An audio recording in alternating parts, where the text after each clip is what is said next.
day everyone, my name is Joy De La Rosa from BTBT 3K FSMA, and we are here to show how to use the dry and liquid measuring cup. And here's our cups, measuring cups, the 1/4 cup, and the 1/3 cup.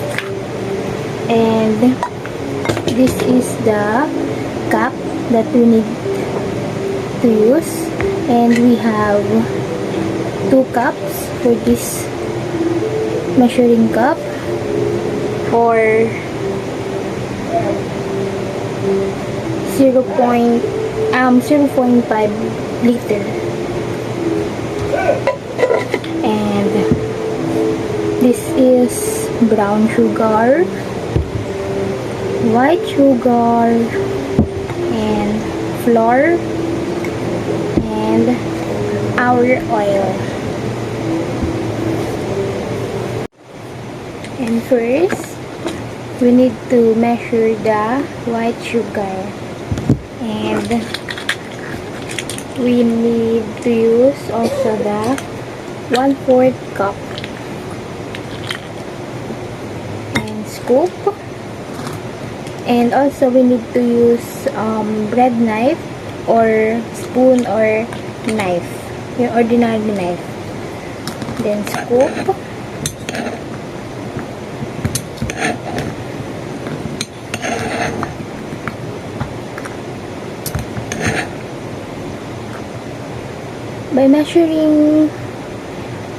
By using the measuring cup, we don't need to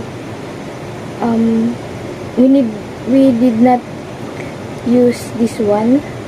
Ayan na yung umaapaw yung white sugar, kaya gagamitan natin siya nito. Bali, ayusin lang natin siya para maging flatten yung ibabaw. And ayan. And this one is the white, the 1/4 cup white sugar.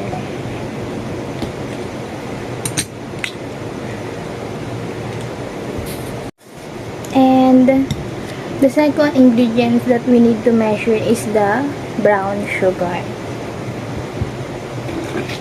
Then again, we need to use the measuring cup, the 1/4 again, then the bread knife, then scoop,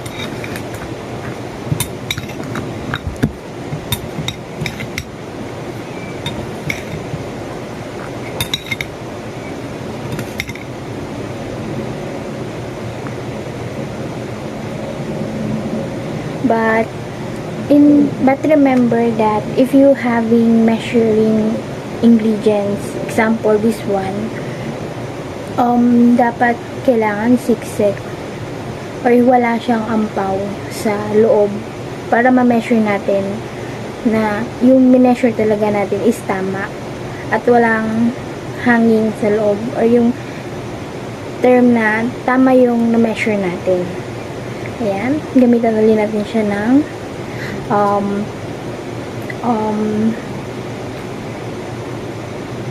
what do you call that? The bread knife. Then flatten ulit.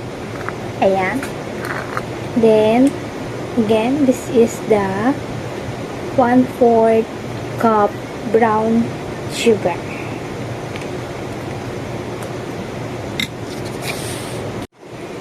For the last ingredients, in dry ingredients, we need to measure the flour, and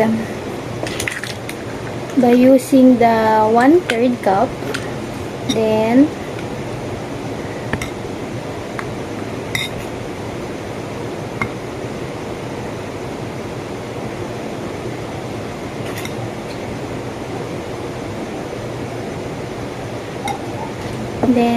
in what said again, we need to use the bread knife to flatten this top.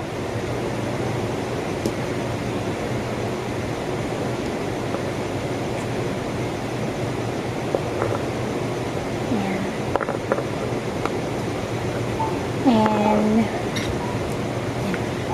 we have the 1/3 flour.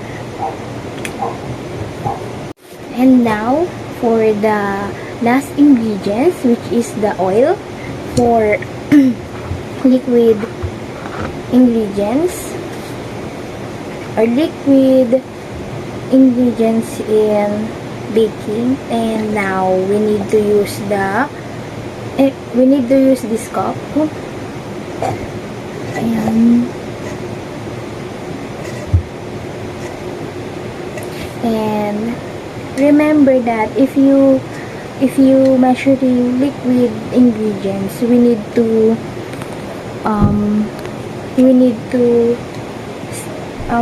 put in the flat surface para makuha natin yung sukat.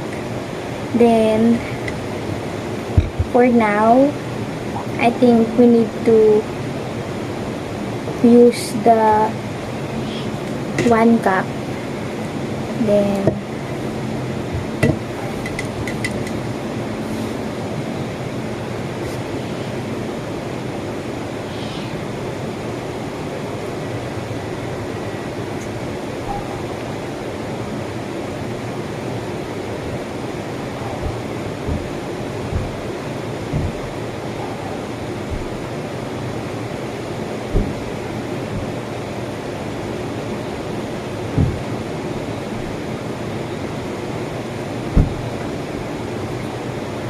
ayan.